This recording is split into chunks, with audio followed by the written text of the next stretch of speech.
कानोली येथील सरंबळवाडी जवळील पडीक जमिनीवर युवकांच्या पुढाकाराने मैदान तयार। युवक आणि ग्रामस्थांच्या सहकार्याने लोकवर्गणीतून निर्माण झाले मैदान। सरपंच सुषमा पाटील यांच्या उपस्थितीत कामाचा शुभारंभ।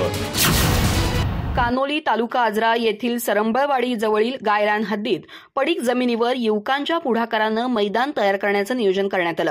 ग्रामस्थ आणि युवकांच्या सहकार्याने गेले 3 दिवस मैदान सपाटीकरण काम जोरात सुरू आहे। क्रिकेट स्पर्धा भरवण्याचे नियोजन केले आणि त्या संदर्भात मैदानाची आवश्यकता निर्माण झाली। यावेळी ग्रामपंचायत हद्दीत रिकाम्या गायरान सरंबळवाडी फाट्यावर मैदान तयार करण्याचे ठरवले।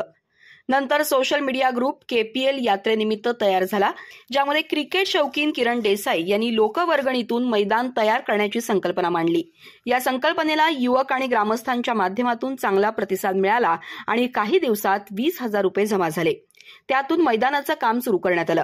गावच्या सरपंच सुषमा पाटील आणि प्रमुखांच्या उपस्थितीत मैदान कामाचा शुभारंभ झाला।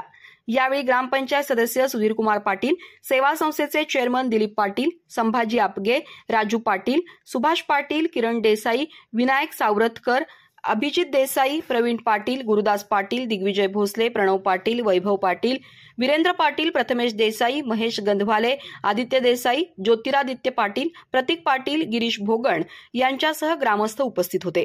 सरंबळवाडीचे उपसरपंच बाजीराव देवरकर यांनी या कामी 10,000 रुपयांची देणगी देऊन युवकांना प्रोत्साहित केलं। अधिक माहिती आणि ताज्या घडामोडींसाठी आजच आमचे चॅनल सबस्क्राइब करा।